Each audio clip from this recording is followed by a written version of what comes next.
ہاں، آج کون سے امام کے بارے میں سننا ہے؟ 12ویں معصوم امام علی نقی علیہ السلام کے بارے میں۔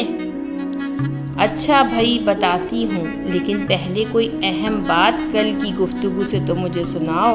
دادی جان، امام محمد تقی علیہ السلام کی زندگی سے ہمیں یہ پتہ چلتا ہے اللہ تعالیٰ جس کو علم اور منصب امامت دینا چاہتا ہے تو دے سکتا ہے۔ امام محمد تقی نے 8 سال میں امام بن کر بڑے بڑے عالموں کو بہت آسانی سے جوابات دیے۔ دادی جان، نویں امام کے زمانے کے بوڑھے لوگوں کو کیسا عجیب لگتا ہوگا کہ ان کا امام صرف 8 سال کا بچہ ہے۔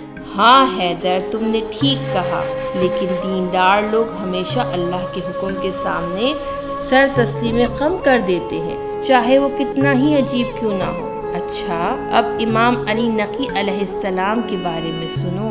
امام علی نقی علیہ السلام رسول اللہ صلی اللہ علیہ وآلہ وسلم کے 10ویں جانشین اور ہمارے 10ویں امام ہیں۔ آپ کا نام علی اور مشہور لقب نقی اور ہادی ہے۔ آپ کے والد کا نام امام محمد تقی اور والدہ کا نام سمانہ خاتون ہے۔ امام جواد یعنی 9ویں امام نے بی بی سمانہ کے لیے فرمایا کہ وہ نیک اور جنتی خاتون ہے اور شیطان ان کے قریب نہیں آ سکتا کیونکہ وہ خدا کے قریب ہے۔ امام ہادی 5 رجب کو سریہ نامی گاؤں میں پیدا ہوئے۔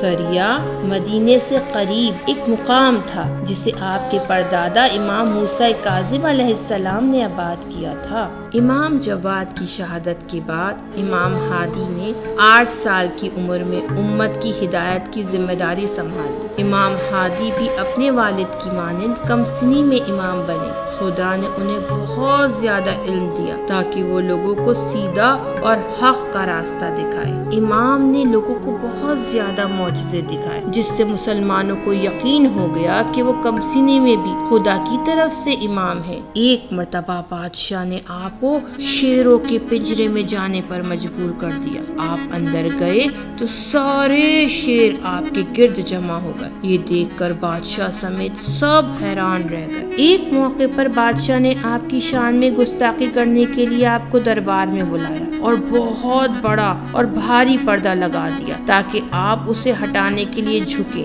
لیکن اللہ کے حکم سے وہ پردہ خود بخود آپ کے احترام میں اٹھ گیا۔ اس طرح بادشاہ خود اپنے ہی درباریوں کے سامنے رسوا ہو گیا۔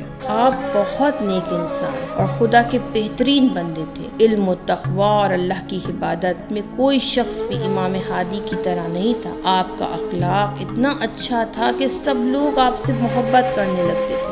جس کسی کو بھی کوئی کام ہوتا تو وہ امام کے پاس ہی آتا۔ امام غریبوں کی مدد کرتے اور ان کی مشکلات دور کر دیتے۔ اسی طرح اگر کسی کو کوئی علمی مسئلہ پیش آتا تو وہ امام کے پاس آ کر سوال کرتا۔ امام کا علم اتنا زیادہ تھا کہ کوئی سوال ایسا نہ تھا جس کا جواب آپ کے پاس نہ ہو۔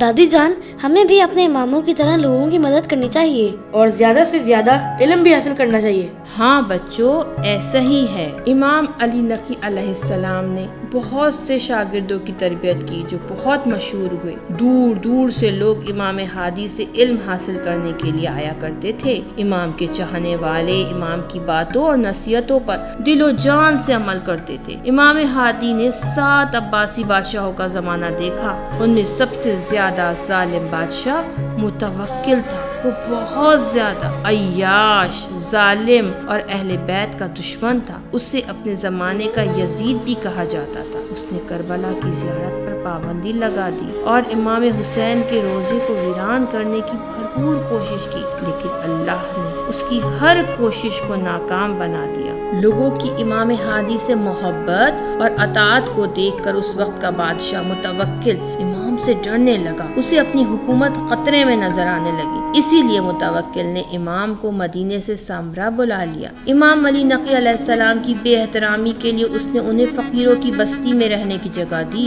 لیکن ہمارے امام نے وہاں بھی خدا کا شکر ادا کیا اور اللہ کی عبادت اور اس کے بندوں کی خدمت نہ چھوڑی۔